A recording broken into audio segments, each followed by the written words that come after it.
इधर उनके भीतर ज़बरदस्त एक विद्रोह जो है वो खड़ा होता ही जा रहा था, स्वयं के प्रति, अपने घर के प्रति, समाज के प्रति। जैसा भारत हो गया है, भारत के प्रति, और कहने की ज़रूरत नहीं, ब्रिटिश राज्य के प्रति, ब्रिटिश सरकार के प्रति भयानक विद्रोही हो गए थे वो, और संघर्ष से नीचे वो कोई चीज़ मानते नहीं थे। माँ से उनको एक पत्र मिलता है और माँ कहती हैं, अंग्रेज़ों के रास्ते पर नहीं, महात्मा गांधी के रास्ते पर चलो। किसी को पता भी नहीं लगा, क्योंकि कोई देख भी नहीं सकता था। अब दाढ़ी बढ़ गई है, लोगों ने तो यही देखा था कि वो क्लीन शेव्ड है। ये जो इन्फॉर्मर्स होते थे ब्रिटिश के, कौन होते थे? भारतीय ही तो होते थे। यही जाकर के वहाँ पर मुखबिरी करके आते थे और क्रांतिकारियों को फांसी करवाते थे।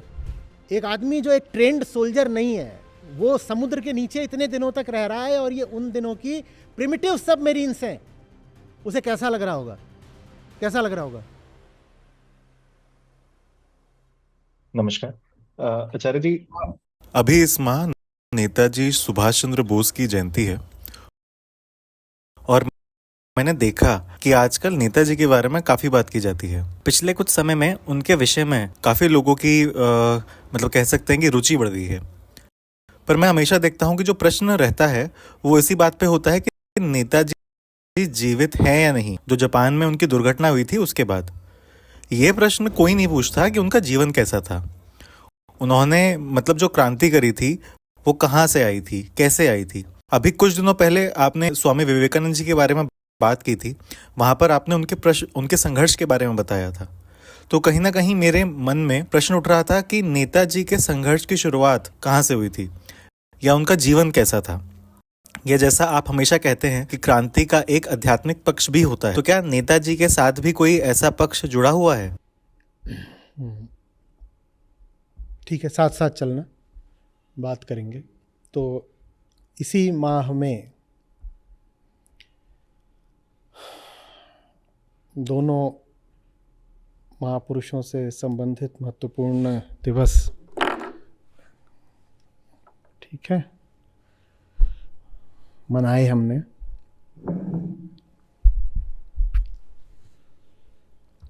और हाँ, ये बिल्कुल है कि आज अगर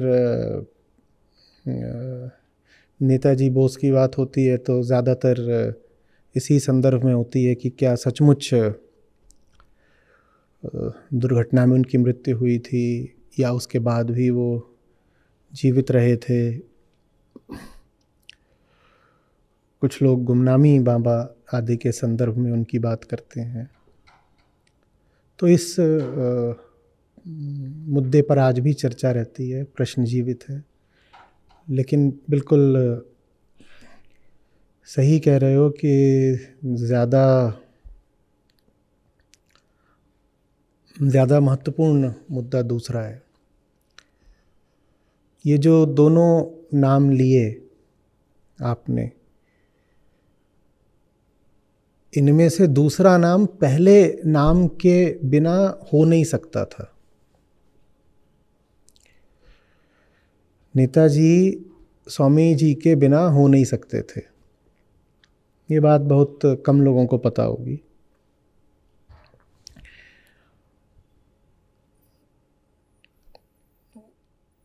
बहुत सारे उनके जीवन के पक्ष सामने लाए जाते हैं।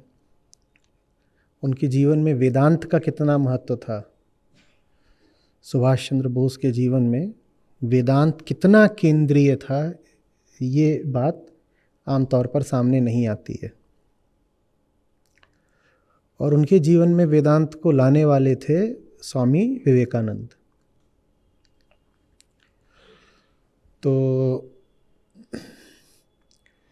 जिस परिवार में उनका जन्म हुआ था, बंगाली परिवार था, पर उड़ीसा कटक में उनकी शिक्षा दीक्षा हुई थी, और पिता सरकारी नौकरी में थे, तो घर में स्थितियां और रुपया पैसा ठीक ठाक था।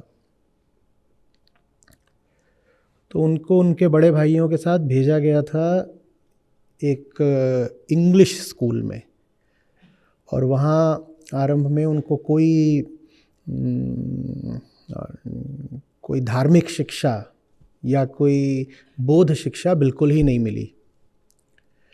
वहाँ पे ज़्यादा जोर ये रहता था कि कैसे जितने तरीके की इंग्लिश एजुकेशन हो सकती है, जिसमें कि ग्रामर, वोकेबलरी, इंटोनेशन, इन चीज़ों पे ज़्यादा जोर रहता था। तो उनकी आरंभिक शिक्षा ऐसे बीती। हालांकि घर में उनकी माताजी धर्मपरायण थीं, तो घर में वो भक्ति आदि के किस्से वगैरह उनको सुना दिया करती थी।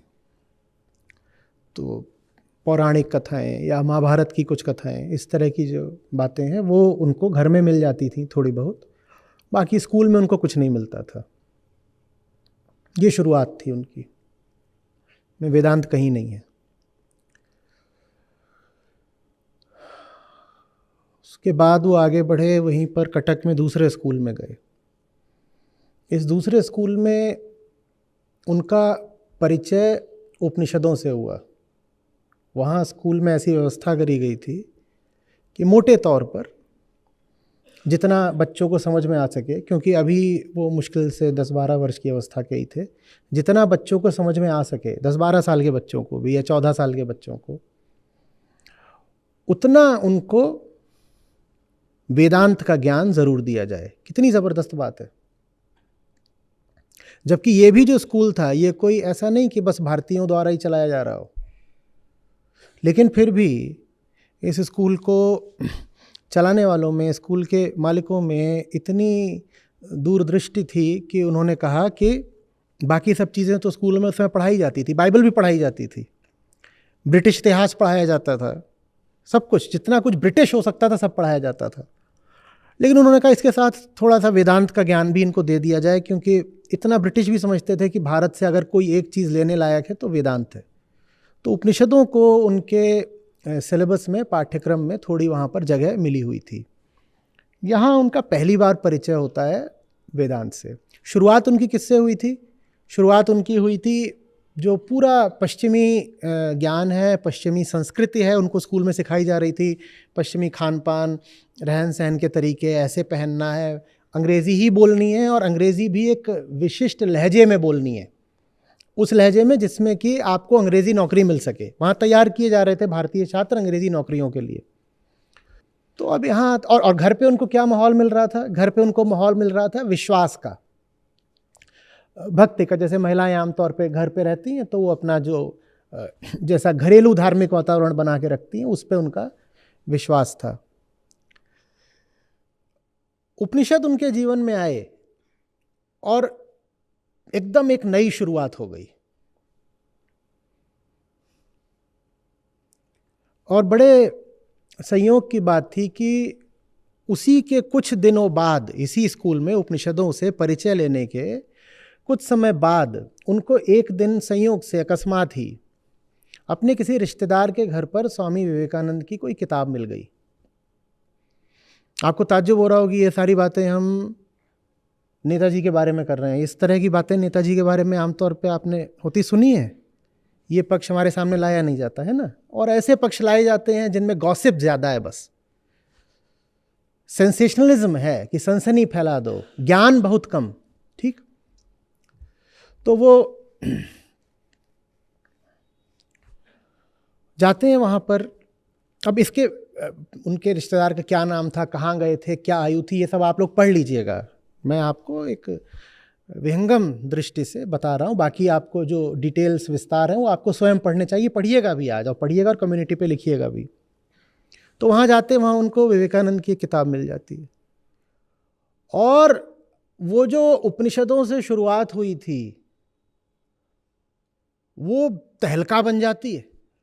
जीवन में भूचाल आ जाता। और अब किशोर हो रहे थे, बच्चे नहीं थे। जितना उन्होंने जाना, सुना, पढ़ा था, वो सब एक झटके में जीर्ण शीर्ण होने लग जाता है, बिखरने लग जाता है, सब टूटने लग गया। तो लिखते हैं अपनी उनकी आत्मकथा, उसमें लिखते हैं कि इससे पहले मेरे लिए तो सबसे बड़ी चीज़ तो मेरे हेडमास्टर ही थे, और मैं उन्हीं को आदर्श मानता था, और मैं आज भी उन हेडमास्टर साहब का सम्मान करता हूं।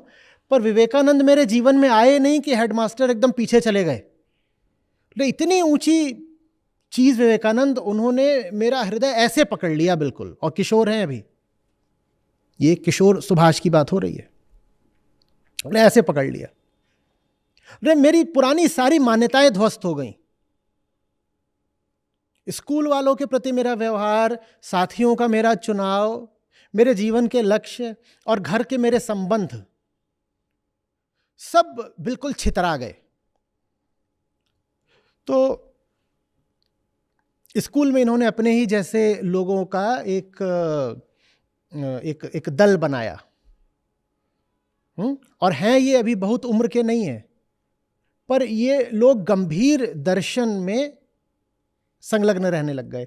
ये लोग अलग निकल जाया करें और बड़ी गहरी चर्चाएं किया करें, और विवेकानंद और रामकृष्ण परमहंस, इन्हीं के साहित्य की चर्चा हो रही है।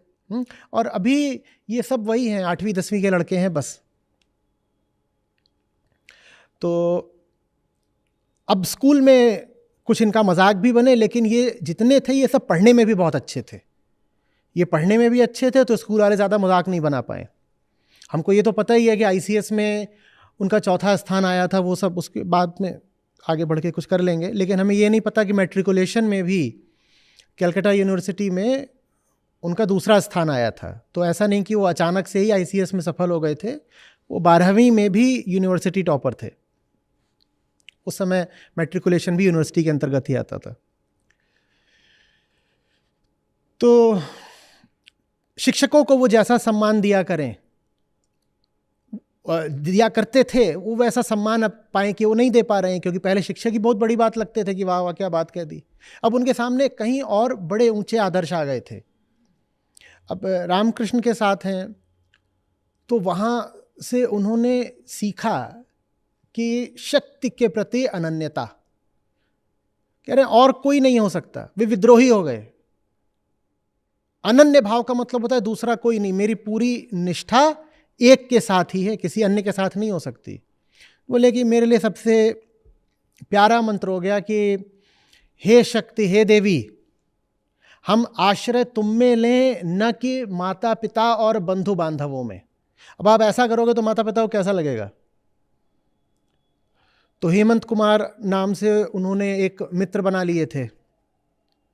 घर में आए दिन विवाद होने लगे, घर वाले कहीं तुमने जो मित्र बना लिया है यही तुमको बर्बाद कर रहा है, और उसी मित्र के साथ दूर दूर अपना निकल जाया करें, देर से लौटा करें। हालांकि इसके साथ उन्होंने अपनी पढ़ाई पे कोई प्रभाव नहीं आने दिया, पढ़ाई उनकी चलती रही, लेकिन अलग से उनका जो दार्शनिक विकास का पूरा कार्यक्रम था वो चलता रहा। तो एक तरफ तो स्कूल की पढ़ाई थी जिसमें वो अव्वल थे ही, और साथ ही साथ उससे समानांतर उसके पैरेलल उनकी आंतरिक विकास की यात्रा चलती रही, जो कि स्वामी विवेकानंद के साहित्य के साथ साथ चल रही थी। ये दोनों घर से भाग गए, ये दोनों घर से भाग गए। बोले काहे को भागे? बोले उत्तर की तरफ जा रहे हैं और वहाँ देखेंगे कि, क्योंकि उन्होंने पढ़ा था कोलंबो से अल्मोड़ा तक, तो हिमालय को लेकर के और उत्तर भारत को लेकर के उनमें बड़ी उत्सुकता थी, तो भाग गए घर वालों को बिना बताए। खैर भागे। अब ये तो घर के सुकुमार थे, अच्छे घर में थे, वहाँ इनको लालन पालन अच्छा मिला हुआ था। उत्तर की तरफ निकले, भारत की गरीबी, बीमार पड़ गए तो वहाँ जो कुछ भी किया होगा, लड़के ही हैं अभी भाई, अभी तो ठीक से दाढ़ी मूछ ना आई हो। तो वहाँ से फिर दोनों लोग वापस लौटे अपने अनुभवों का पूरा भंडार लेकर के। घर पे खूब बहस हुई, खूब बहस, और ख़ास तौर पे पिता के साथ। इनके बड़े भाई थे, पांच बड़े भाई। बड़े भाइयों ने भी कहा ये कर क्या रहे हो तुम? तो कुछ सफल नहीं हुआ, तो कहते हैं अंत में माँ ने जोर जोर से रोना शुरू कर दिया। बोले और कुछ तो मुझ पे सफल हो नहीं पाता और सब में झेल जाता, पर माँ ने जोर जोर से रोना शुरू कर दिया कि ये तू कौन सी तरफ जा रहा है और ये सब नहीं होगा।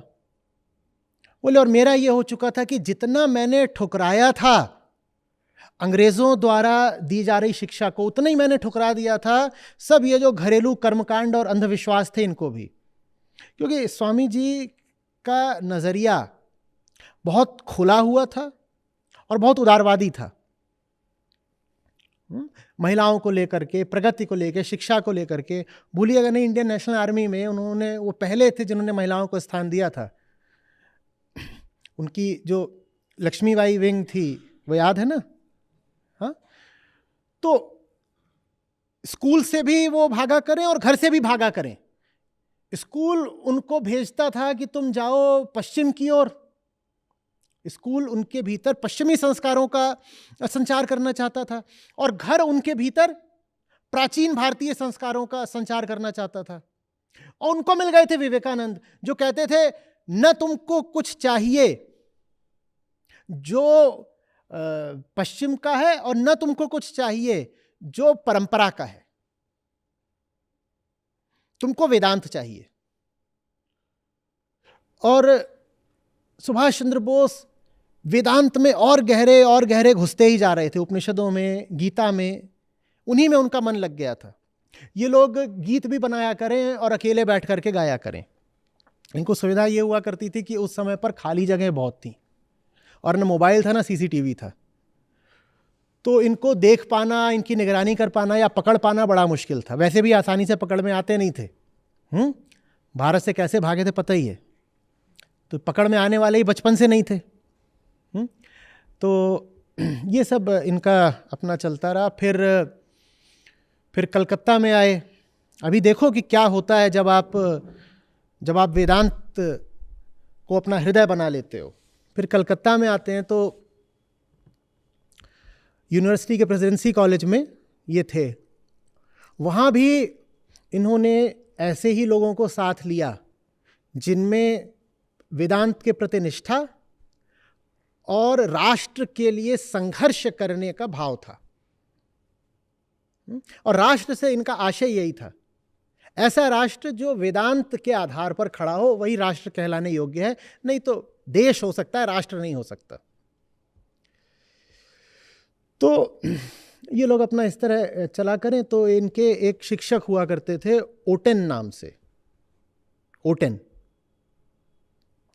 अंग्रेज थे जाहिर है।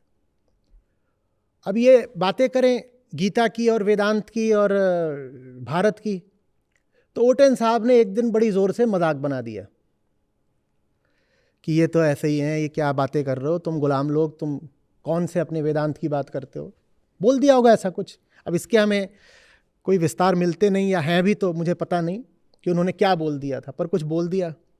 उसके 2 दिन बाद कुछ अजीब सा हुआ। ओटेन साहब कहीं उतर रहे थे सीढ़ियों से, तभी अचानक सीढ़ियों की लाइट बंद हो गई और 5-10 जवान लड़के उनके ऊपर कूदे और उन्हें हाथ से नहीं मारा, सिर्फ चप्पलों से मारा।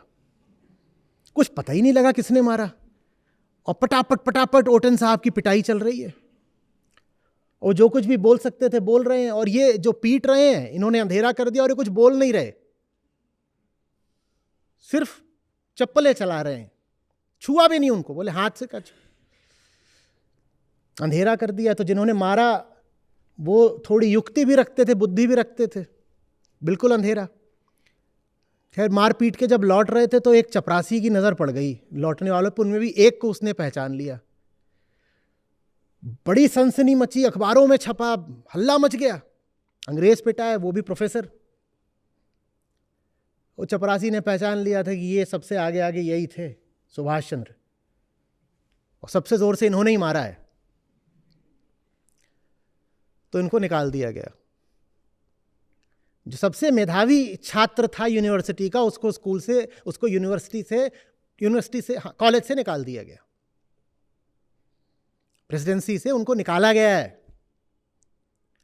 और पिता उनके बड़े रसूख वाले आदमी थे, अंग्रेज़ों में भी वो अपनी पहुंच रखते थे। तो उन्होंने बहुत सोर्स लगाया और सोर्स लगाया तो 6 महीने जाने साल भर बाद बड़ी मुश्किल से उनको यूनिवर्सिटी के ही किसी दूसरे कॉलेज में दे दिया गया। कहा गया पिछले कॉलेज में इसने बहुत दोस्त यार बना लिए हैं और ये फिर पीटेंगे किसी को, तो किसी दूसरे कॉलेज में उनको एडमिशन दे दिया गया।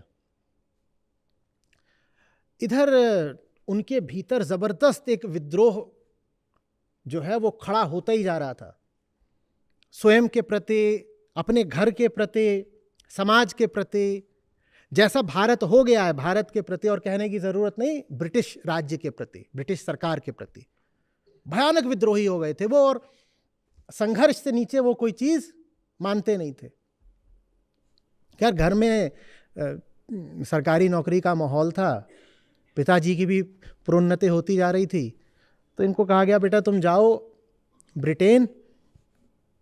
ये मैं विस्तार से सुना रहा हूँ, सुनाऊँ या ठंड लग रही है? हाँ, और दूसरा मौका मिलेगा नहीं, अभी उनकी जयंती है तो सुनाई दे रहा हूँ।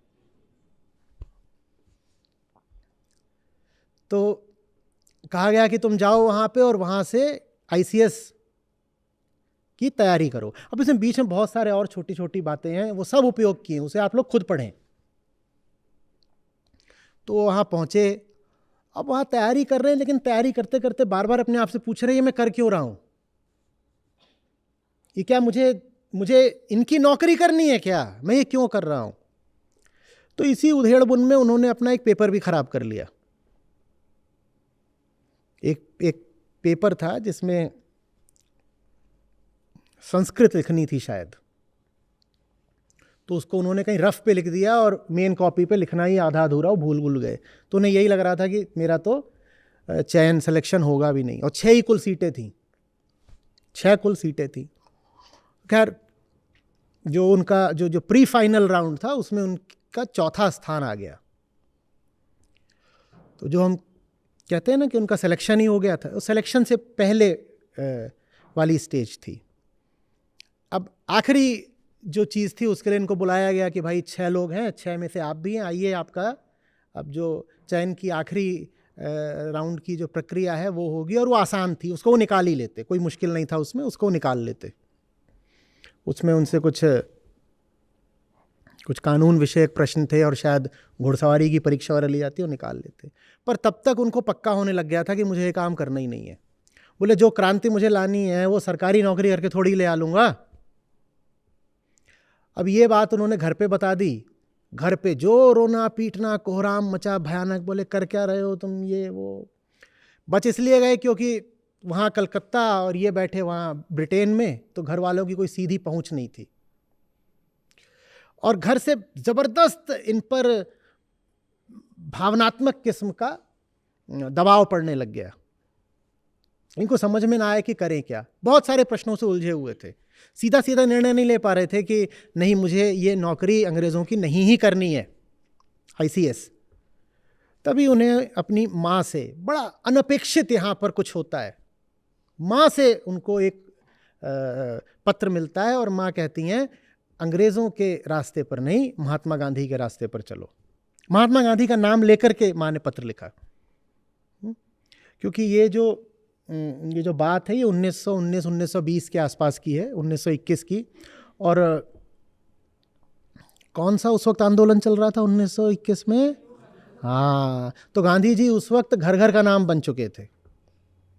तो माँ ने महात्मा गांधी का नाम लेके लिखा कि मत करो अंग्रेज़ों की नौकरी, तुम इनके साथ आओ। तो जैसे डूबते को तिनके का सहारा, उन्होंने तत्काल अंग्रेज़ों को लिखा कि kindly do not consider me for the final round, मैं जा रहा हूँ।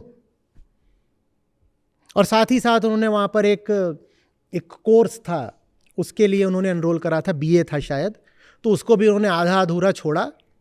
उसका उन्होंने आधे मन से कुछ उसका जा कर के जो आखिरी वर्ष था उसको पूरा करा।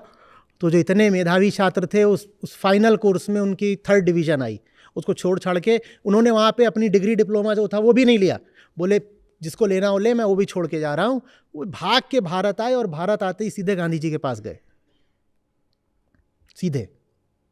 और गांधी जी उस वक्त बड़े, गांधी जी के पास जाते हैं, जो चर्चा होती है उस चर्चा में भी केंद्र पर गीता, क्योंकि गांधी जी बोला करते थे गीता मेरी माँ है।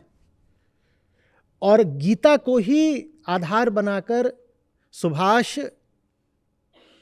उतनी ऊंची नौकरी छोड़ के आए थे जिसकी उस समय सिर्फ 6 सीटें होती थी। बोले कि श्री कृष्ण अर्जुन को आराम करना थोड़ी सिखा रहे हैं, वो युद्ध करना सिखा रहे हैं ना, मैं भी युद्ध करूंगा। तो गांधी जी के पास इस उम्मीद से गए थे कि गांधी जी उन्हें युद्ध के रास्ते पर ढकेलेंगे। पर पहली ही मुलाकात में बात बहुत बनी नहीं। पर कहा जाता है गांधी जी ने कहा कि अभी नौजवान है, अभी कुछ बातों को लेकर के जोश ज़्यादा है, धीरे धीरे समझ जाए। गांधी जी ने उनको स्वीकार कर लिया, बोले स्वीकार कर लिया और उनको कलकत्ता कांग्रेस की ओर भेज दिया। तो वहाँ उनको चित्तरंजन दास मिले। चित्तरंजन दास थोड़ा ज़्यादा जो जो रेडिकल तरीके थे उनके प्रति खुले हुए थे, तो उनकी और सुभाष बोस की बनने लग गई।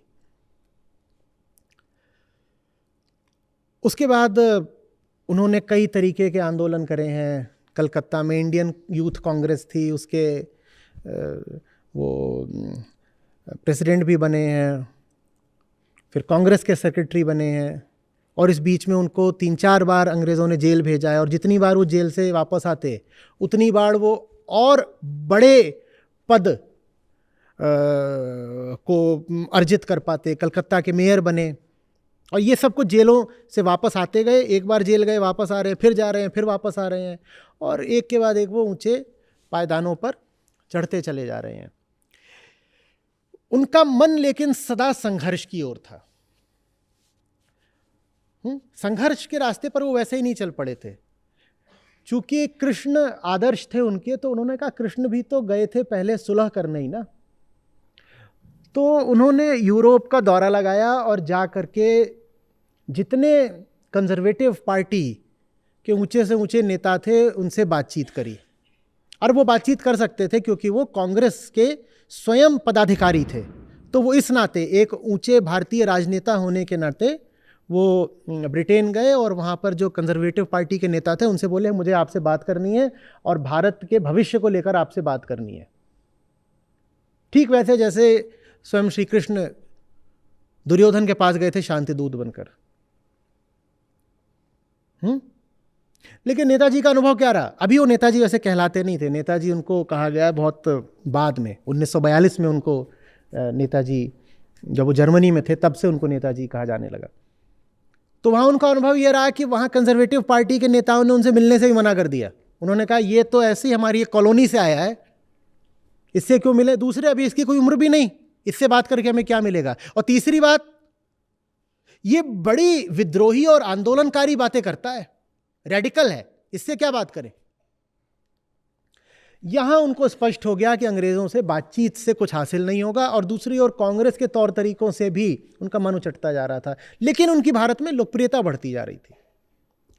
तो 1938 में फिर वो कांग्रेस के क्या बने? अध्यक्ष। 1 साल रहे, लेकिन वो कहते थे कि मात्र समाजवाद से नहीं चलेगा, हमें रेडिकल सोशलिज्म चाहिए। वो कहते थे कि हमें ऐसा सोशलिज्म चाहिए जो कम्युनिज्म की ओर झुका हुआ हो। समझ में आ रही बात? तो इस बात पर जो कांग्रेस के लोग थे, जो ज़्यादा पैसिफिस्ट थे, उनसे उनकी बनती नहीं थी। फिर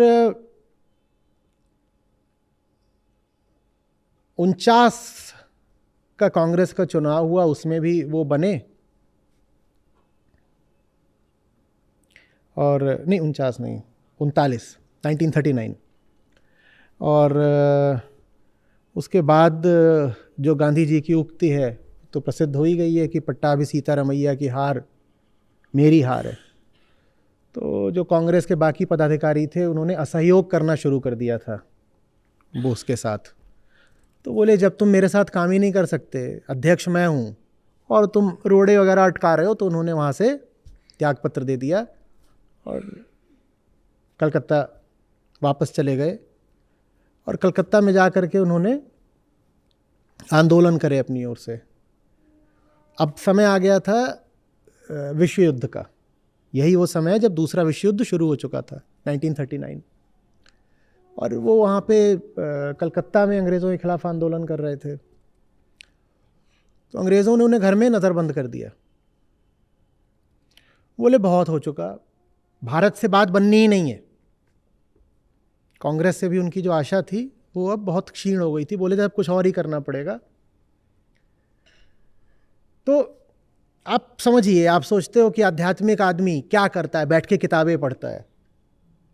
आध्यात्मिक आदमी सड़क पे उतरता है। आध्यात्मिक आदमी वो सारे काम करता है जो आपको लगता है कई बार कि शरीफों के होते नहीं। आध्यात्मिक आदमी युक्ति जानता है, और साधारण सांसारिक लोग जब उसे घेरने की कोशिश करते हैं तो वो ऐसे सांसारिक लोगों को धोखा देना भी जानता है। नज़रबंद कर रखा था उनको घर में, तो बोले कि देखो भाई, मैं तो वेदांत का उपासक हूँ, और वेदांत में जो आखिरी बात होती है मौन। रमण महर्षि इसको सबसे ज़्यादा सफाई से अभिव्यक्त किया करते, तो कहते थे कि आत्मा माने मौन। बोले देखो, आखिरी चीज़ तो मौन है, तो मैं तो मौन व्रत पे जा रहा हूँ, और मैं किसी से बात नहीं करूँगा, ना किसी को देखूंगा, क्योंकि वास्तविक मौन मात्र जिह्वा का निग्रह नहीं होता, समस्त इंद्रियां, तो कोई मेरे सामने भी ना पड़े। बोले हाँ, बिल्कुल सही बात है। और नेताजी की वेदांत निष्ठा से लोग परिचित थे, तो बोले नहीं, कह रहे हैं मौन में जा रहे तो जाने दो, अभी कोई सामने ना पड़े। वो मौन में रहे और दाढ़ी बढ़ा ली अंदर रह के, किसी को पता भी नहीं लगा, क्योंकि कोई देख भी नहीं सकता, तो अब दाढ़ी बढ़ गई है, लोगों ने तो यही देखा था कि वो क्लीन शेव्ड है। और ये करके किसी तरह से उन्होंने पठान का वेश पूरा बना लिया, और पठान का वेश बनाकर निकलते हैं, और जो वृतांत है वो कहता है कि लोगों ने उन्हें देखा भी, पर इतनी सफाई से उन्होंने वेश धारण करा था कि कोई पेशेवर अभिनेता उनके आगे पानी भरे। ये होता है आध्यात्मिक आदमी। ये थोड़े कि मैं तो देखिए साहब भजन कीर्तन करने वाला आदमी हूँ, ये सब तो सांसारिक स्वांग है, मैं स्वांग करना नहीं जानता, मैं नाटक करना कैसे जानता हूँ। नेताजी ने ज़बरदस्त नाटक करा, और ऐसा नाटक वही कर सकता है जो सचमुच गीता से ताकत पा रहा हो।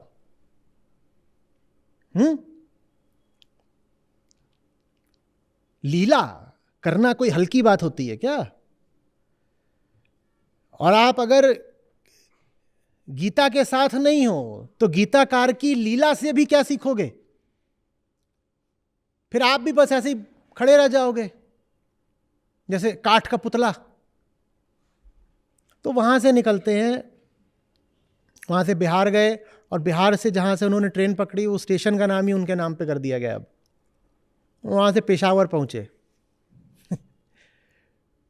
पेशावर से पहुंचते हैं अफगानिस्तान। अब वहां से आगे निकलना था, और बने हैं पठान, और वही पठानों का इलाका, और पठानों की भाषा आती नहीं, पश्तो वगैरह कुछ। बोले दिक्कत ही कुछ नहीं, मैं पठान हूं, पर मैं गूंगा बहरा पठान हूं, तुम पकड़ कैसे लोगे मुझको? मैं कह रहा हूं ये करके दिखाओ ना आप लोग। मिट्टी के माधव बन के बैठे रहोगे कब तक? गोबर गणेश कब तक? चतुराई कहां है? तेजी कहां है? बल कहां है? युक्ति कहां है? या यही बोलते रहोगे हम क्या करें, हम तो कमजोर हैं, बेचारे हैं। मुझे बिल्कुल अच्छा नहीं लगता स्क्रीन पे जब आप कमजोर और बेचारे बन के आ जाते हो। मैं क्या करूं? आप जिनकी बात कर रहे हो उनको उस सल्तनत ने नजरबंद करा है, हाउस अरेस्ट करा है, जिसमें कभी सूरज नहीं डूबा करता था, और वो वहां से क्या तरकीब लगा करके भागे। तुम जानते हो कलकत्ता से पेशावर रेल से भी जाओ तो दूरी कितनी है? पेशावर भी कहां है? कोई लाहौर नहीं है पेशावर। पेशावर पाकिस्तान में भी और पश्चिम की तरफ है, तब भारत में ही था।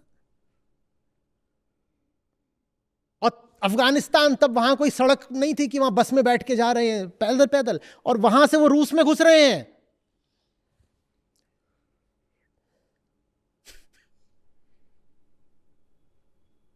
रूस में घुस के वहां से रोम पहुंच गए, रोम से जर्मनी पहुंचे।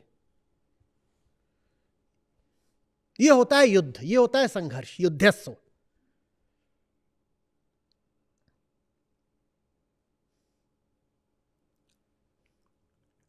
समझ में आ रही है बात? हम किसी सार्थक काम के लिए उठ करके 2 किलोमीटर पैदल ना जा पाए अगर वाहन उपलब्ध ना हो।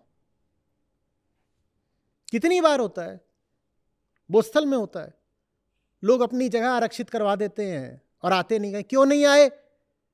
बोले वो हमें पता चला कि लौटते वक्त ओला नहीं मिलेगा। आचार्य जी छोड़ते हैं रात में 1-2 बजे, ओला का गोला चूसो तुम कुछ हो नहीं सकता, वेदांत तुम्हारे लिए नहीं है। और बड़ा बुरा लगता है, एक सीट तुमने वहां अपने लिए रख दी, वहां पे कोई और आगे बैठ गया होता, तब लिखवा दिया कि हम आज रात को आ रहे हैं, गीता में बैठेंगे, आए नहीं।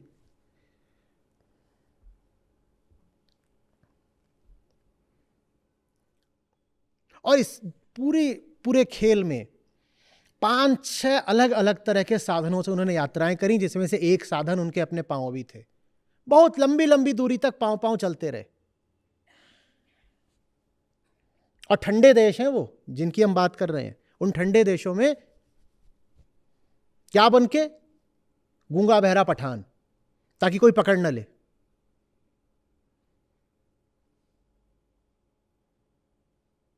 जर्मनी जाते हैं, वहां पर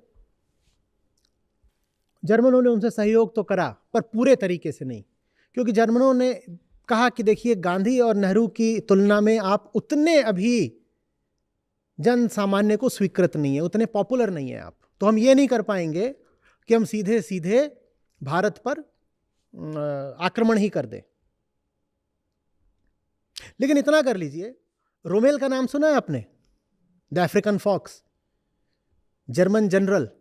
रोमेल वो हैं जिनका नाम जो ब्रिटिश जनरल्स थे वो भी बड़ी इज्जत से लिया करते थे। अफ्रीका में एलाइड फोर्सेस की दुर्गति कर दी थी रोमेल ने। तो रोमेल ने बहुत सारे भारतीय भी पकड़ रखे थे, प्रिजनर ऑफ वॉर। ये कौन से भारतीय थे? जो अंग्रेजों के लिए लड़ने गए थे अफ्रीका में, तो इनको जर्मनों ने पकड़ लिया था और वो सब अभी जर्मनों के पास थे। तो ऐसे करीब 3000 भारतीयों को नेताजी को सौंप दिया गया, जर्मनों ने उनको नेताजी को दे दिया। तो उससे उन्होंने जो है एक इंडिया लीजन की स्थापना करी। बोले ये है हमारी सेना, इंडिया लीजन, और अब कुछ करते हैं। और फिर वहीं पे पहली बार उन्होंने जो इंडियन नेशनल रेडियो था, किस नाम से था वो? इसी नाम से था शायद, ऑल इंडिया रेडियो तो नहीं रहा होगा, जो भी नाम था, तो उसकी भी उन्होंने वहाँ पर स्थापना करी कि ये है। और वहाँ वो कोशिश करते रहे कि किसी तरह जर्मनों को समझा लें कि उन्हें भारत पर आक्रमण करना चाहिए, क्योंकि अंग्रेज़ों को बहुत विपुल संसाधन युद्ध में भारत से ही मिल रहे थे, मैन पावर खास तौर पे। बोले अगर आप भारत को जीत लोगे, अंग्रेज़ों को भारत से भगा दोगे, तो अंग्रेज़ फिर पूरा विश्व युद्ध भी हार जाएंगे।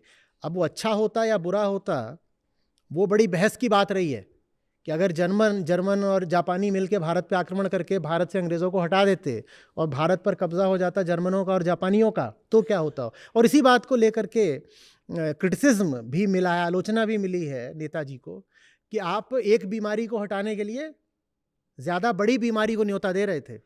खैर, तो तभी 1942 आ गया और जर्मनों ने क्या कर दिया, वो रूस में घुस गए। नेताजी ने कहा अब इनसे कुछ नहीं हो सकता। रूस तो हमारा दोस्त था, वो चाहते थे कि रूस भी सहायता करे भारत से अंग्रेज़ों को भगाने में। यहाँ जर्मनी रूस पे ही आक्रमण कर बैठा। बोले अब कुछ नहीं हो सकता।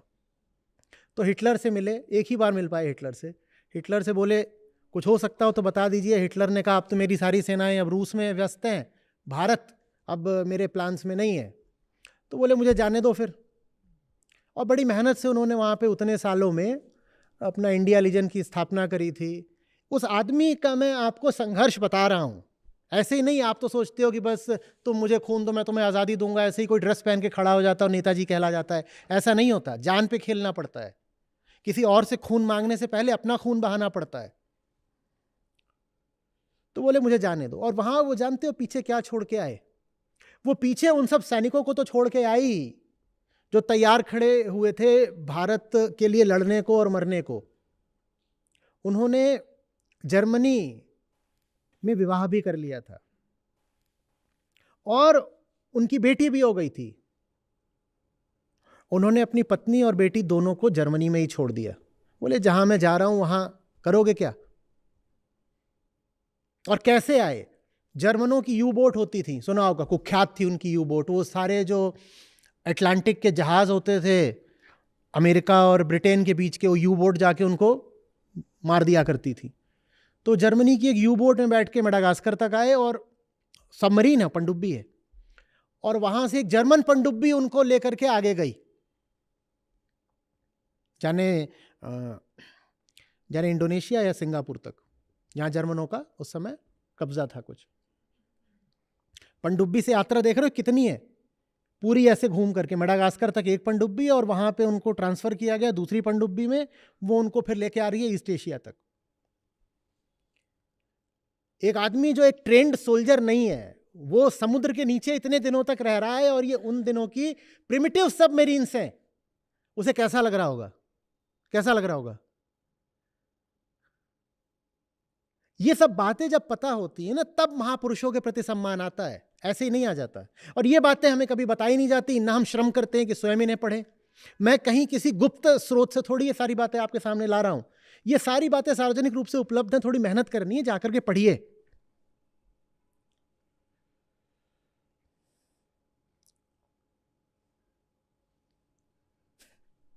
अब यहां आते हैं तो फिर से इनके काम वही प्रिजनर्स ऑफ वॉर आते हैं, युद्धबंदी। ये इस बार किसके युद्धबंदी हैं? पहले जो उन्होंने लीजन खड़ी करी थी वो किसकी थी? जर्मनी ने जो युद्धबंदी बनाए थे। अब यहां जो जापानियों ने बनाए थे, तो यहां पर रासबिहारी बोस ने पहले ही टोक्यो को केंद्र बना करके एक इंडिया इंडिपेंडेंस लीग स्थापित कर रखी थी। ये उनसे मिले, और फिर वहां आपने सब नाम तो सुने होंगे, भाई मोहन सिंह का नाम सुना होगा।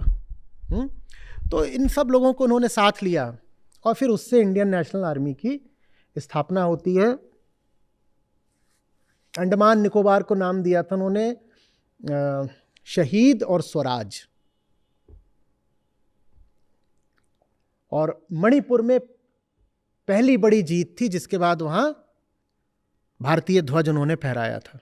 इरादा यही था कि जापानियों की मदद से भारत में प्रवेश करके अंग्रेजों को खदेड़ देंगे। वो हो नहीं पाया। व्यवहारिक रूप से देखें तो बड़ा मुश्किल भी था, हो सकता भी नहीं था, पर उससे लहर बड़ी जबरदस्त पैदा हुई। देखो वही वाली बात, अर्जुन तू अपना कर्म कर, परिणाम किस रूप में आता है, कैसे आता है, तू फिक्र मत कर, क्योंकि तुझे कभी पता चल भी नहीं सकता। अब देखा जाए, अगर सिर्फ देखोगे, पूछोगे कि अच्छा बताओ टेंजिबली क्या पाया आईएनए ने, तो टेंजिबली तो कुछ भी नहीं पाया। टेंजिबली तो कुछ भी नहीं पाया।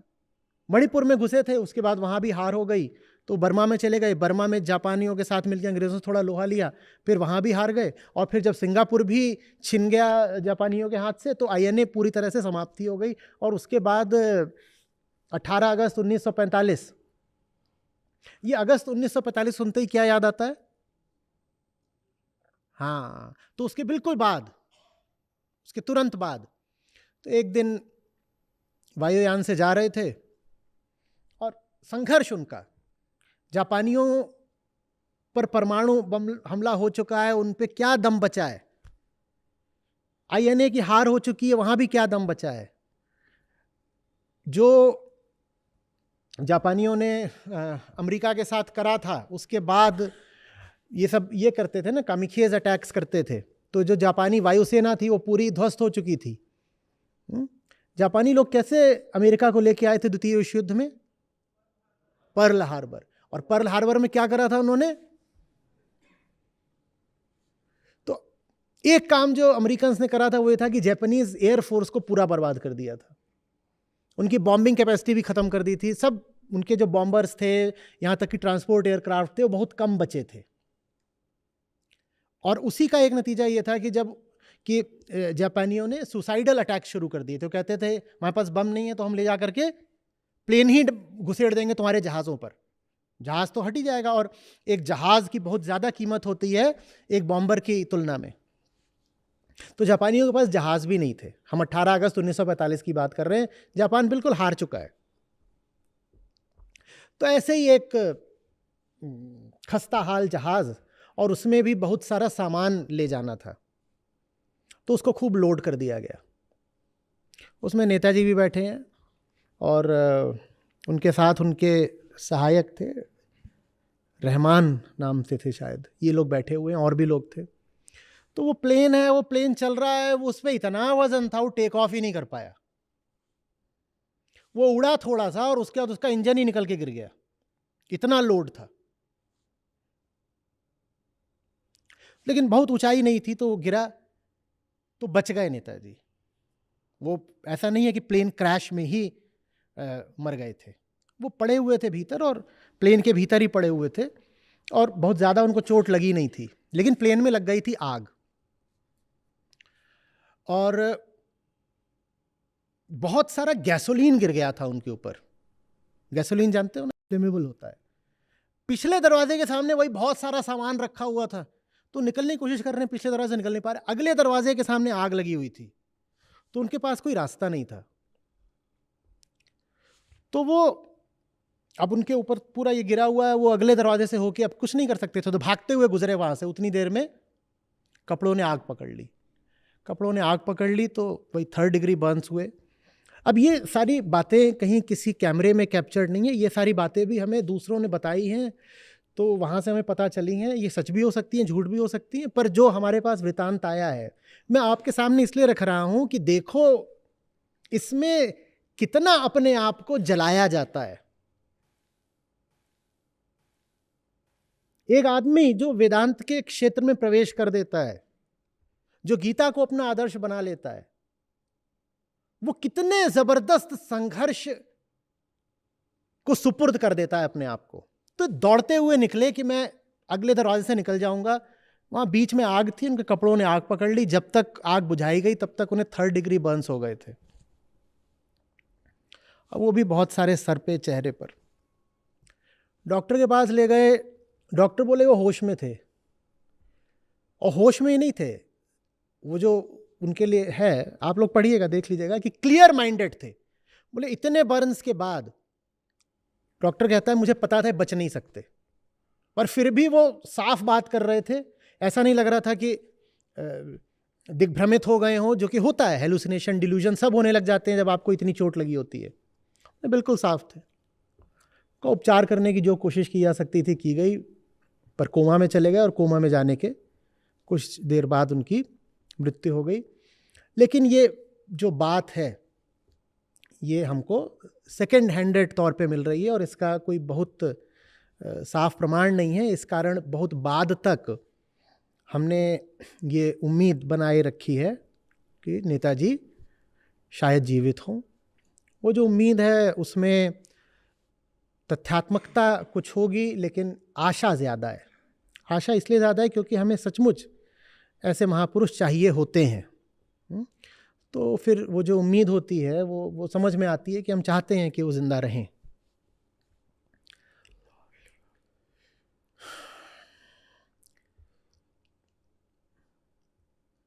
उन्नीस 1912 के आसपास से, 15 साल के थे तब वो 1912 में, 1912 से लेकर 1945 तक लगातार, 48 के थे जब उनकी मृत्यु हुई है। लगातार आप क्या देख रहे हो? संघर्ष, संघर्ष, संघर्ष।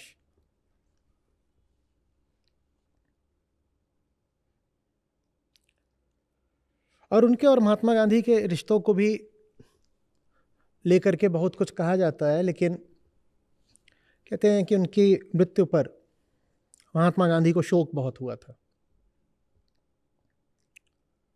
पर जैसे सुभाष बोस ये कहने में नहीं कतराते थे कि मैं महात्मा गांधी के जो आदर्श हैं उनसे सहमत नहीं हूँ, वैसे ही महात्मा गांधी ने भी ये कहा कि हाँ, बहुत बड़े देशभक्त थे,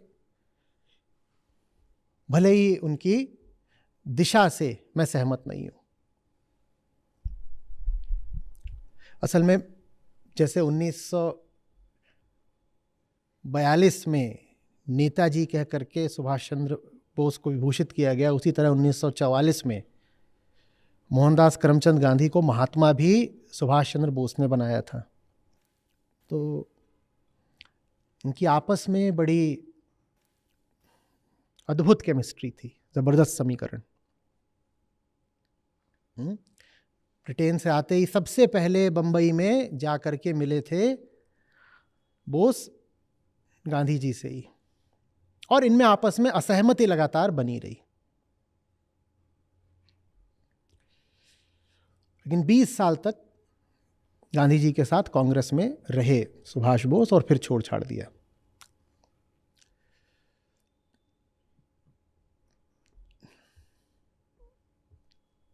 क्या ज़रूरत थी उन्हें ये सब करने की?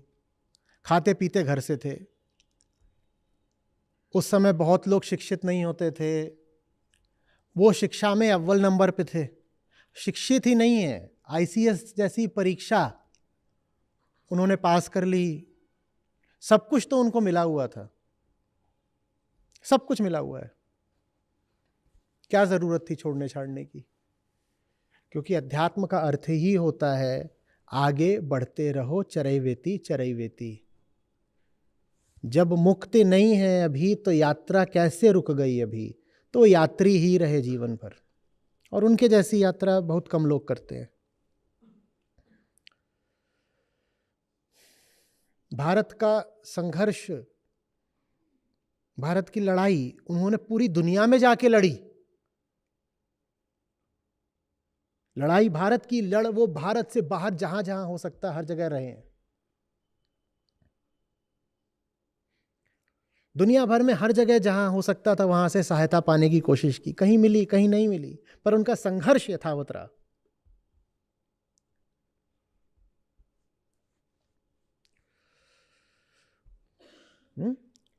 और हम कह रहे थे कि यही नहीं देखा जाना चाहिए कि आईएनए की पराजय हो गई या नेताजी का देहांत हो गया। 300 आईएनए के कैदी थे, अंग्रेजों को उन्हें छोड़ना पड़ा। क्यों छोड़ना पड़ा? क्योंकि भारत में जबरदस्त आक्रोश उठ रहा था कि इनको कुछ नहीं होना चाहिए। दिल्ली में उनमें मुकदमा चल रहा था, उन सबको फिर माफी दी गई, इन्हें कुछ नहीं होना चाहिए। कहते हैं कि जो कारण थे जिनकी वजह से अंग्रेजों ने भारत को छोड़ा, कई कारण थे। एक तो ये कि द्वितीय विश्व युद्ध के बाद ब्रिटेन दुर्बल हो गया था, एक ये कि लेबर पार्टी की सरकार आ गई थी, एटली का नजरिया दूसरा था, और एक बड़ा कारण ये भी था कि जो ये ट्रायल हुआ था आईएनए के प्रिजनर्स का, उसमें भारत का जो आक्रोश था उसने अंग्रेजों को दहला दिया था। और भी हुआ था, नेवल म्यूटनी एक हुई थी। तो हम कैसे जान लें कि आईएनए सफल रहा कि असफल रहा? बताओ तो। दिनकर कहते हैं ना, विजय क्या जानिए बस्ती कहां है, विभा उसकी अजय हस्ती कहां है। बसी वह जीत के हुंकार में है, छिपी या वो लहू की धार में है। कई बार विजय जीत के हुंकार में नहीं होती, कई बार विजय लहू की धार में छुपी होती है। हमको देख के लगेगा कि हार हो गई, हार नहीं हुई है, जीत हुई है। वो आपको बाद में पता चलता है जीत कैसे हुई है, वो बाद में पता चलता है।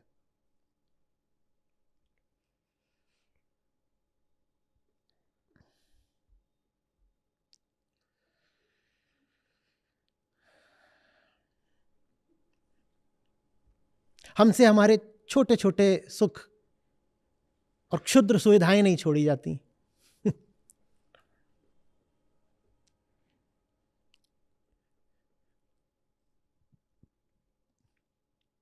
हम देर से सोए थे इसलिए उठ नहीं पाए,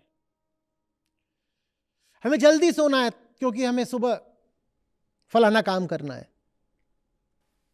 ऐसे थोड़ा ही होता है। और साधना माने ये थोड़ा ही होता है कि तुम कहीं बैठ गए हो और आंख बंद करके जप रहे हो। साधना ये होती है जो भी आपने सुनी, इसको साधना बोलते हैं। वेदांत ये साधना सिखाता है। वेदांत में कोई आपको नहीं मिलेगा मेथड ऑफ मेडिटेशन। आत्मज्ञान और सार्थक कर्म, यही ध्यान की विधि है।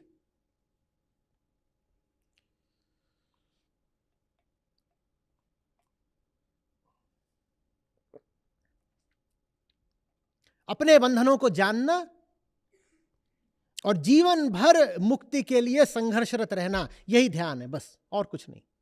मुक्ति ध्येय है तो जीवन ही ध्यान है।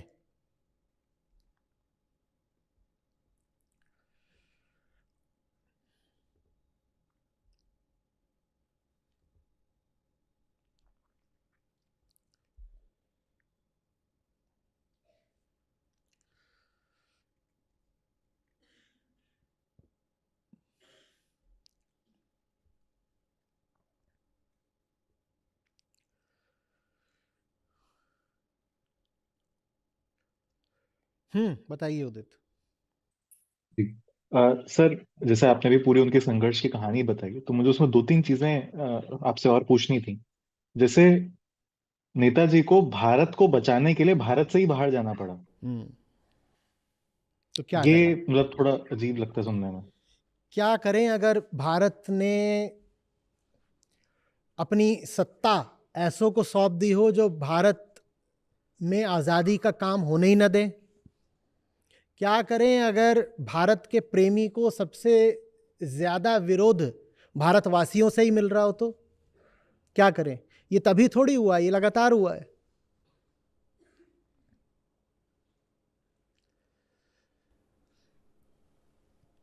उतना बड़ा, तब भी 40 करोड़ की आबादी थी भारत की।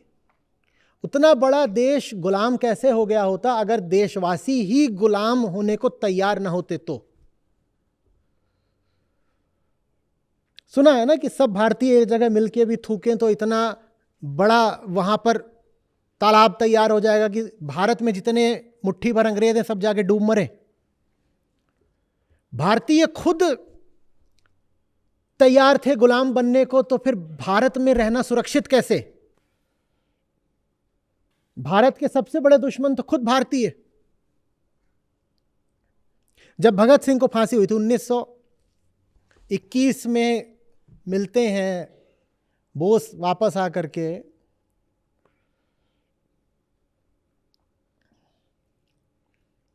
और वही समय था जब भारत में हथियारबंद क्रांतिकारी आंदोलन भी शुरू हो रहे थे और फिर वो चले हैं लगभग 20 साल तक। तो भगत सिंह को जब फांसी हुई है,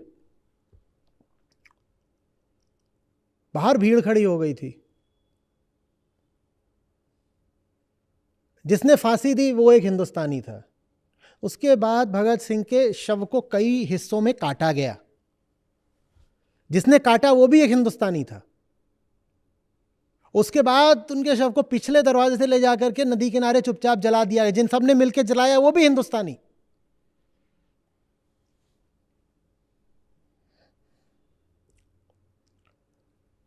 हम क्या करें अगर भारतीयों को समझ ही नहीं आ रहा कि भारत राष्ट्र तभी राष्ट्र है जब वो वेदांत के आधार पर खड़ा हो। नहीं तो हम बस छितराए हुए लोगों का एक गुट मात्र हैं, एक कबीले जैसे हैं जो किसी संयोग से कुछ लोग हैं साथ साथ रह रहे हैं, उनमें भौगोलिक कुछ निकटता है बस, मानसिक कोई निकटता नहीं। मानसिक निकटता तो वेदांत से ही आएगी ना। भारत बिखरा हुआ देश है क्योंकि भारत विश्वासों और मान्यताओं पर चलने वाला देश है। और विश्वास तो सबके अलग अलग होते हैं। विश्वास कैसे आपको संगठित करेंगे, वैसे विश्वास कैसे आपको एक करेंगे, और एक करने पर भी अभी आप लोग ढूंढ के लाओगे एकत्व पर, एकता पर भी। नेताजी ने एक अद्भुत नारा दिया था। जैसे हम कहते हैं ना कि उनका नारा है दिल्ली चलो, वैसे ही एक नारा था, वो उर्दू में नारा है, उसमें एकता की बात है। ये आप खोज करके आज कम्युनिटी पे लिखोगे। 3 शब्द हैं उसमें, जिसमें से एक शब्द एकता की तरफ है। तो एकता, सच्ची राष्ट्रीयता तो वेदांत से ही आएगी ना। और भारत को वेदांत के अलावा सब कुछ प्रिय है। कहने को हम धार्मिक देश हैं, पर धर्म के नाम पे रीति रिवाज, रूढ़ियां, परंपराएं, मान्यता, विश्वास, कर्मकांड और जितना कुछ कराना है करा लो। समझदारी नहीं चाहिए, बोध नहीं चाहिए, ज्ञान नहीं चाहिए, खुद की जिंदगी को नहीं देखना है, आत्मावलोकन नहीं करना है। नतीजा ये रहा है कि भारत राष्ट्र का सबसे बड़ा दुश्मन भारतीय स्वयं रहा है। देखो, राष्ट्रीयता जो होती है ना, नेशनलिज्म, उसका हमेशा कोई आधार होता है। जर्मन नेशन का क्या आधार है? वो कहते हैं साहब हम सब आर्यन हैं। असल में उन्होंने नेताजी की भी मदद इसी नाते करी थी। बोलते थे भारतीय हैं, ये भी आर्यन है, ये हमारे भाई जैसे हैं, तो चलो मदद कर देते हैं। खैर वो अलग बात है, वो उनकी ओर से रहा होगा। तो उनके पास एक आधार है, वो बोलते हैं साहब हम आर्यन हैं। अब वो आधार गड़बड़ आधार था, तो इसीलिए वो हिंसा में तब्दील हुआ ना। ठीक, पाकिस्तान बना, पूर्वी पाकिस्तान, पश्चिमी पाकिस्तान, उनकी राष्ट्रीयता क्या आधार था? बोले साहब हम सब एक मजहब के मुसलमान हैं तो हम तो एक राष्ट्र के। वो फिर गड़बड़ हो गई, फिर गड़बड़ हो गई। लो फिर, क्योंकि ज्ञान तो वहां भी नहीं है, वहां भी बस ये बात है कि मेरी एक पहचान है, तू बंगाली मुसलमान, मैं पंजाबी मुसलमान, तो हम एक राष्ट्र हो गए। वो एक राष्ट्र चल पाया क्या? नहीं चल पाया ना। तरह तरह के आधारों से नेशंस तैयार होते हैं और वो आधार ज्यादातर गलत ही होते हैं। इसीलिए लोगों ने कहा है, समझदार लोगों ने, जिनमें रविन्द्रनाथ टैगोर भी शामिल है, कि नेशनलिज्म बड़ी गड़बड़ बात है, राष्ट्रवाद बड़ी हिंसक बात है। अब भारत में तुम किस बात को आधार बना के राष्ट्रीय एकता लेके आओगे बताओ तो? खाल को बना सकते हो? नहीं बना सकते। जाति के आधार पे हम वैसे ही बटे हुए हैं। धर्म भी यहां एक प्रमुख धर्म है और उसके अलावा 3-4 और हैं धर्म, और वो भी कोई बहुत छोटी तादाद में नहीं है। नाक उधर चले जाओ तो चपटी है, और पंजाब चले जाओ तो ऐसी तीखी एक्विलिन नोज, कहीं ये बड़ी बड़ी आंखें, कहीं मृगनयनी। और बंगाल की तरफ जैसे जाओ तो हमारा क्या है एक जैसा? न खाल, न बाल, न नाक, न आंख। किस आधार पे तुम कहोगे कि हम एक हैं? खान पान भी अलग है। हम कहते हैं ना भारत में डाइवर्सिटी, डाइवर्सिटी, विविधता, तो सब कुछ तो विविध है बाबा, बताओ फिर राष्ट्र एक कैसे होगा? राष्ट्र एक ही तरीके से हो सकता है, वेदांत के तरीके से, और वेदांत को भारतीय सम्मान देता नहीं, धर्म के नाम पे और ही पता नहीं कितनी चीजें चला रखी हैं। तो इसीलिए भारतीय में सच पूछो तो असली राष्ट्रीयता होती नहीं है। इसलिए कह रहा हूं कि भारतीय ही भारत राष्ट्र का दुश्मन होता है, और दूसरे किसी आधार पर राष्ट्र बनाओगे वेदांत के अलावा तो वो राष्ट्र घातक हो जाएगा। पाकिस्तान ने धर्म के आधार पर बनाया, घातक हुआ ना। देखा बांग्लादेश में कितनी हिंसा हुई थी 71 में, और वो हिंसा ऐसा नहीं कि बांग्लादेशी हिंदुओं पर ही हुई थी। पंजाबी मुसलमान बंगाली मुसलमान को काट रहा था, बताओ धर्म कहां गया? मुसलमान ही मुसलमान को काट रहा था। तो धर्म के आधार पर नहीं चलता, ज्ञान के आधार पर चलता है। और धर्म की बात कर रहे हो तो जर्मन ईसाई ब्रिटिश ईसाई को क्यों काट रहा था? द्वितीय विश्व युद्ध में जिनको काटा वो सबके सब क्या थे? 70-80% मौतें तो उसमें ईसाइयों की हुई हैं। सब ईसाई एक दूसरे को काट रहे हैं। खाल का रंग भी नहीं चलता है। रूसी और जर्मन भिड़े हुए हैं, दोनों की खाल का रंग बोलो, एक साथ बता नहीं पाओगे। तुम्हारे आमने सामने खड़े कर दिए जाए कि रूसी कौन है, जर्मन कौन है, फ्रेंच कौन है, इसमें बताओ बुल्गेरियन कौन है, डच कौन है, क्या पता? हमें तो एकदम, उन्हें पता चल जाता है आपस में, फिर भी थोड़ा बहुत, हमें तो एकदम ना पता चले।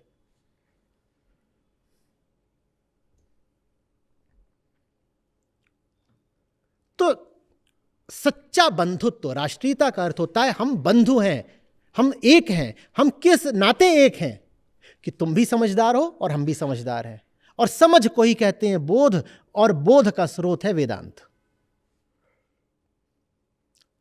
विवेकानंद कहा करते थे वेदांत धर्म को धर्म कहलाने की तमीज देता है। वेदांत नहीं हो तो धर्म बस अंधविश्वास का पिटारा है। वेदांत हटा दो धर्म में से तो बस अंधविश्वास बचेगा। वेदांत है जो धर्म को तार्किकता देता है, सच्चा आधार देता है। नहीं तो फिर तो मान्यता है, मानते रहो, मैं भी ये मानता हूं, तुम ये मानते हो, मानते रहो। उसमें फिर कहां कौन किसी को भाई मानेगा? कौन कैसे कह दोगे? पंजाबी और उड़िया में क्या तुम लेके आओगे संबंध, बताओ? और जो हमारे उत्तर पूर्व के भाई बहन हैं उनका तुम किसी राजस्थानी से कैसे कोई रिश्ता बैठाओगे, बताओ? कोई नागालैंड से है, मणिपुर से है, वहां इतनी हिंसा अभी चल रही उत्तर पूर्व में, शेष भारत को बहुत अंतर पड़ रहा है क्या? नहीं पड़ रहा, क्योंकि तुम्हें उनसे कोई रिश्ता ही नहीं दिखाई देता।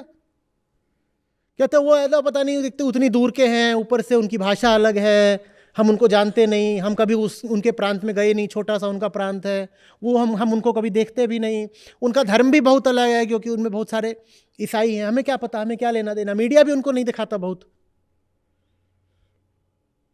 भारत राष्ट्र तभी बन सकता है जब भारत के पास वो हो जो स्वामी विवेकानंद और नेताजी बोस के पास था। क्या? उपनिषद और गीता। इन्हीं के आधार पे भारत राष्ट्र बन सकता है। और जब मैं इनकी बात कर रहा हूं तो मेरा आशय किससे है? मैं शब्दों की नहीं बात कर रहा, मैं ज्ञान की और बोध की बात कर रहा हूं। कौन सा ज्ञान? ये ज्ञान नहीं, आत्मज्ञान। कौन सा बोध? ये सबने आत्मबोध, स्वयं को जानना। जब हम स्वयं को जानेंगे तो फिर हम गर्व से कह पाएंगे मैं भी भारतीय और तुम भी भारतीय, क्योंकि हम दोनों में कुछ साझा है। क्या साझा है?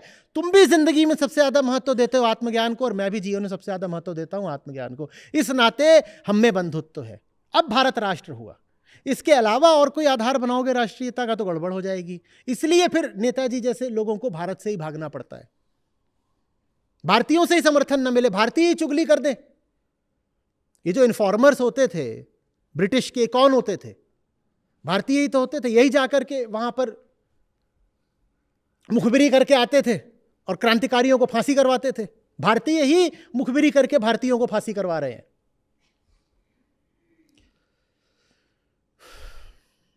तभी तो आईसीएस को उन्होंने मना करा था, बोले मैं इन्हीं की सत्ता बढ़ाने के लिए मैं इनका एजेंट बन जाऊं, मैं नहीं बन रहा, आईसीएस जाना नहीं है मुझको। सर एक प्रश्न और भी था। जैसा आपने बात करते हुए बताया कि नेताजी ही थे जिन्होंने महात्मा गांधी को फादर ऑफ द नेशन या बापू की उपाधि दी थी।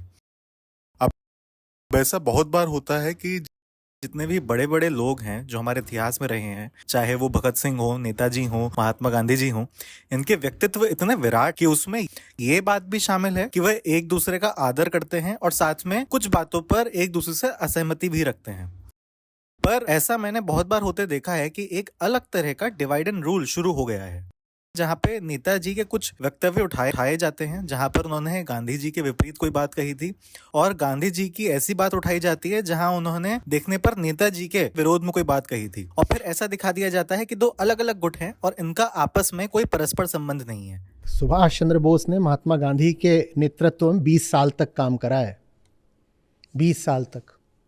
और हमें ये तो पता है कि जब वो दूसरी बार अध्यक्ष बने हैं तब गांधी जी की असहमति हो गई थी, पर वो दूसरी बार था, एक बार बन चुके थे, वो री इलेक्शन था उनका। और जब पहली बार बने थे तो गांधी जी के समर्थन से बने थे। गांधी जी के समर्थन के बिना कांग्रेस में कोई कुछ ना बनता। तो गांधी जी का आशीर्वाद उनके साथ था, असहमति भी थी, इसमें कोई शक नहीं, क्योंकि सुभाष चंद्र बोस का तरीका संघर्ष का था और वो वायलेंट मेथड्स के भी कुछ विशेष खिलाफ नहीं थे। वो कहते थे अगर जरूरत पड़े तो सशस्त्र क्रांति भी होनी चाहिए। गांधी जी कहते थे सशस्त्र क्रांति भारत में बिल्कुल महंगी पड़ेगी, उल्टी पड़ेगी। तो मतभेद थे दोनों में, लेकिन 20 साल का अरसा समझते हो, 2 दशक तक दोनों ने साथ काम भी करा है। अब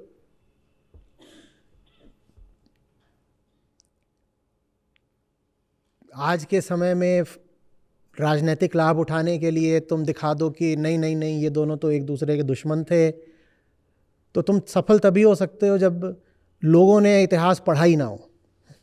और इतिहास पढ़ने के लिए कोई आपको कहीं जा कर के आर्काइव्स नहीं निकलवाने होते, जो सार्वजनिक रूप से उपलब्ध सामग्री आप उसको ही पढ़ लीजिए तो भी पता चल जाता है।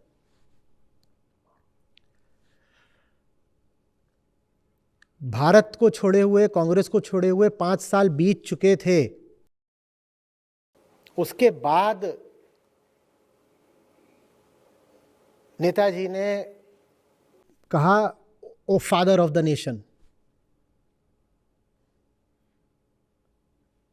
कोई ये भी नहीं आप कहोगे कि जब अच्छे दिन चल रहे थे, जब दोनों के बीच मिठास थी, तब संयोग से और धोखे से बोल दिया होगा राष्ट्रपिता।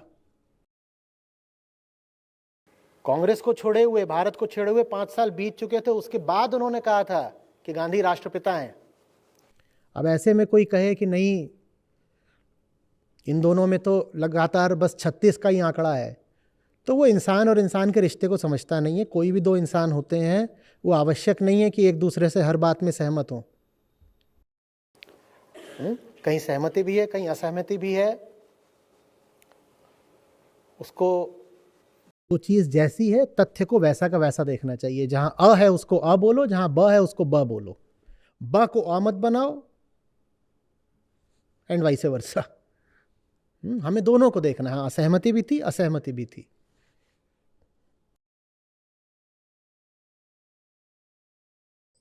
जैसा आपने भी कहा था कि हम नेताजी के बारे में और खुद भी पढ़ें, तो आपने जो उनके जीवन के बारे में अभी बातें बताई थी, वो कहाँ से हम मतलब पढ़ सकते हैं? इंडियन पिलग्रिम जो उनकी आत्मकथा है, लेकिन वो सारी बातें वहाँ समाप्त हो जाती हैं उनके ब्रिटेन प्रवास के साथ। अपने बारे में उन्होंने उतना ही बोला है।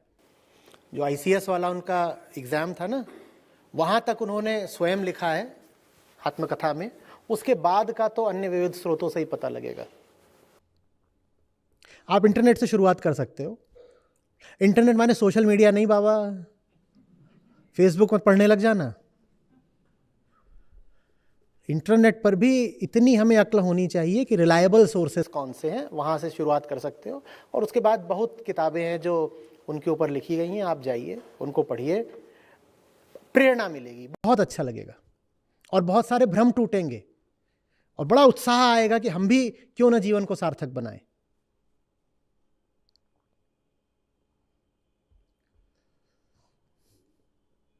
धन्यवाद।